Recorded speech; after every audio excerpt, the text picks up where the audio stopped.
기아의 타격 라인업이 2025 시즌 KBO 리그에서 가장 강력한 투수로 꼽히는 한화의 코디 폰세를 무너뜨리며 승리를 이끌었다. 젊은 선수인 윤도현과 오선우가 선두에서 활약했고 황대인이 결정적인 순간을 장식했다. 현재 기아는 야수진의 부상으로 어려움을 겪고 있지만 새로운 선수들의 성과는 팀의 잠재력을 보여주었다. 8일 광주 홈 경기에서 기아는 연장전 끝에 한화를 7-6으로 제압했다.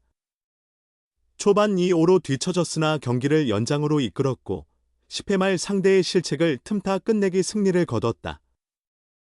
이날 기아 타자들은 폰세를 상대로 홈런 2발을 포함해 5이닝 5실점을 기록하게 했는데 이는 폰세의 시즌 최다 실점이다. 이범호 기아 감독은 이날 과감한 라인업 변경을 선택했다. 최근 16타수 무안타로 부진하던 윤도현을 1번 타자로 2경기 연속 무안타였던 오선우를 3번으로 올렸다. 4회 김석환이 부상으로 빠진 후에는 황대인을 투입하며 승부수를 던졌다. 이 감독의 전략은 완벽하게 성공했다. 윤도현과 오선우는 경기 초반부터 폰세를 공략했고 중간에 교체된 황대인도 결정타를 터뜨렸다. 윤도현은 5타수 3안타로 폰세에게만 2안타를 기록했고 오선우는 1회 초 2점 홈런으로 팀의 분위기를 반전시켰다. 황대인은 4회 폰세를 상대로 솔로 홈런을 쏘아 올렸고 6회에는 동점 2루타를 만들어냈다. 최근 부진했던 이들 3명이 폰세를 상대로 승리의 주역이 됐다. 현재 기아 야수진은 부상으로 인해 전력의 절반 가까이 빠진 상태다. 지난해 MVP 김도영을 비롯해 나성범, 김선빈 등 베테랑들이 결장 중이며 외국인 타자 패트릭 위즈덤도 최근에서야 복귀했다. 지난해 0.288의 타율로 맹활약한 이우성은 시즌 초반부터 부진을 겪다 6일 2군으로 내려갔다. 윤도현과 오선우가 핵심 멤버들의 공백을 메우고 있다. 늦게 빛을 발한 오선우는 7년 차인 이번 시즌에서야 본격적으로 활약하기 시작했다. 1루와 외야를 넘나들며 나성범과 위즈덤의 부재를 채우더니 이제는 확고한 주전으로 자리매김했다. 현재 타율 0.308의 6홈런을 기록 중이다. 윤도현은 지난 28일 키움전 이후 5경기에서 11안타 4홈런을 터뜨리며 부진하던 기아 타격진의 활력을 불어넣었다. 이후 4경기 연속 무안타로 약간 주춤했으나 이날 3안타로 다시 기세를 되찾았다. 여기에 황대인도 합류했다. 홈런과 2루타 포함 2장타에 3타점을 올리며 전날까지 0.179의 낮은 타율을 만회했다.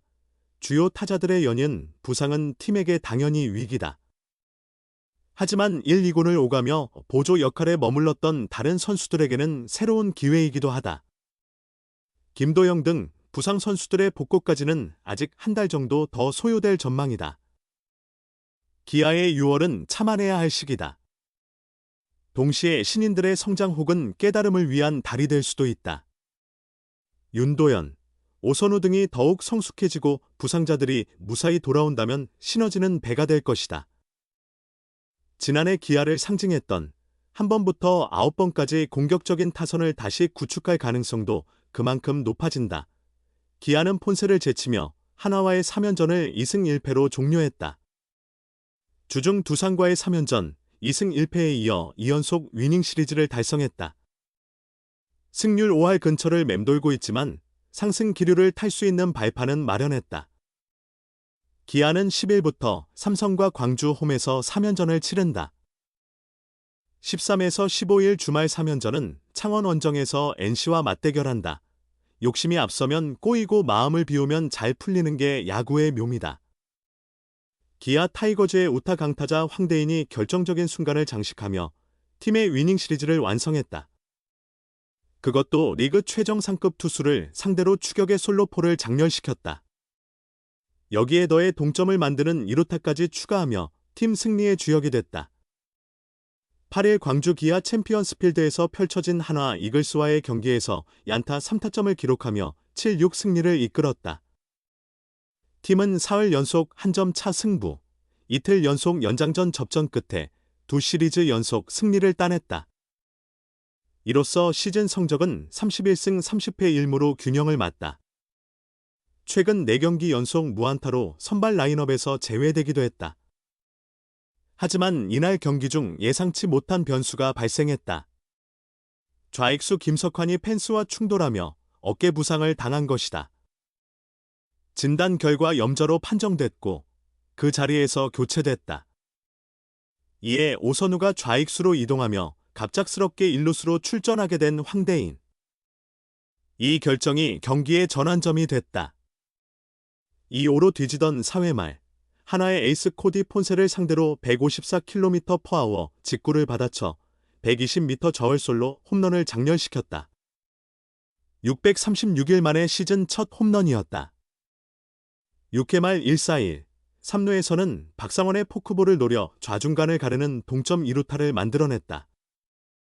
황대인의 활약은 경기를 접전으로 이끌었다.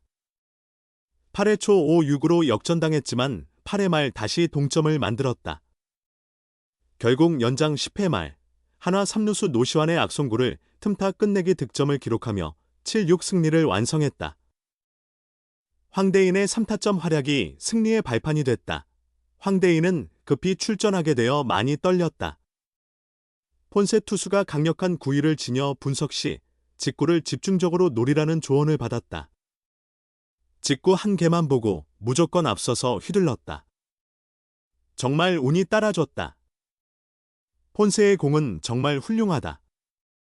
커브 각도도 크고 직구도 위력적이었다. 왜 타자들이 고전하는지 이해가 됐다고 웃으며 말했다. 이어 2년 만에 홈런이 터져 기쁘다. 장타는 의도해서 나오는 게 아니다. 정확한 스팟을 맞추기만 하면 자연스럽게 따라온다. 끊임없이 연습해야 한다. 2타점 동점 2루타, 병살 위험이 있어 특정 구종만 노렸는데 다시 운이 작용했다며 3타점의 배경을 털어놨다. 최근 4경기 12타수 무안타로 부진했다. 5월 25일 1군에 올라 3경기 연속 타점을 기록하며 호조를 보였으나 이어지는 흐름을 만들지 못했다. 1군 투수들의 공격이 만만치 않았다. 2군 강등 압박도 느꼈으나 이날 결정적인 활약으로 기회를 잡았다. 관중석에서 응원한 아내와 아이도 함께 기뻐했다. 가족의 지지가 큰 힘이 됐다. 오늘 경기 전 또 실패하면 2군 행이겠구나 생각했다. 부담을 내려놓으니 오히려 잘 풀렸다. 2군 생활이 길어 가족들이 더 힘들어했지만 표현하지 못했다. 꿈속에서도 그 모습이 떠올랐다. 아이가 생기며 힘들어도 집에선 행복했고 정신도 단단해졌다. 계속 좋은 모습 보여주고 싶지만 쉽지 않다. 그래도 클러치 상황에서 신뢰받는 타자가 되도록 노력하겠다고 결의를 다졌다. 승부와 상관없이 오선우의 타격 가능성과 장타력을 다시 한번 증명하는 순간이었다. 8일 광주 기아 챔피언스 필드. 이번 시즌 기아 외야진이 부상, 나성범, 박정호, 곽부진, 이우성 2군행, 최원준, 우로 인해 플래톤 운영을 하면서 2군에서 올라온 선수들이 대거 기회를 잡았다. 김호령, 오선우, 김석환이 대표적이다. 김호령과 김석환은 최근 몇 년간 1군과 2군을 오갔지만 오선우는 사실상 새로운 얼굴이다. 인하대 출신으로 2019년 2차 5라운드 50순위로 입단한 좌타 외야수. 타격 파워는 있지만 기아 외야진이 워낙 강력해 기회를 얻기 힘들었다. 2020 시즌 1군 59경기 출전 후 이후 4년간 1군에서 단 45경기만 뛰었다. 그러나 올 시즌에는 8일 한화전까지 무려 44경기에 출장했다. 나성범과 박정우가 복구해도 1군 자리를 내줄 필요가 없을 정도다. 이날까지 타율 0.310, 6홈런, 21타점, OPS 0.840을 기록 중이다. 원래 1루수였으나 지난해부터 퓨처스리그에서 외야수로 전향했다. 아직 외야 수비는 다소 서툰 모습을 보인다. 하지만 타격 재능은 확실하다. 왜 오선우가 이 팀에 필요한 선수인지 이날 경기에서 뚜렷이 드러났다. 0-1로 뒤진 1회 말 1-4-1루 상황. 상대는 올 시즌 KBO 리그 최고의 투수 코디 폰세, 31. 오선우는 이 B1S 볼카운트에서 154km/h 포심을 잡아 150m 5월 역전 투런포를 장렬시켰다. 몸쪽 공이었지만 높이가 적절했다. 치기 어려운 코스는 아니었지만 오선우는 강력한 타구를 만들어냈다. 기아의 트래킹 데이터를 제공하는 호크아이에 따르면 이 홈런의 타구 속도는 무려 176.13km/h였다.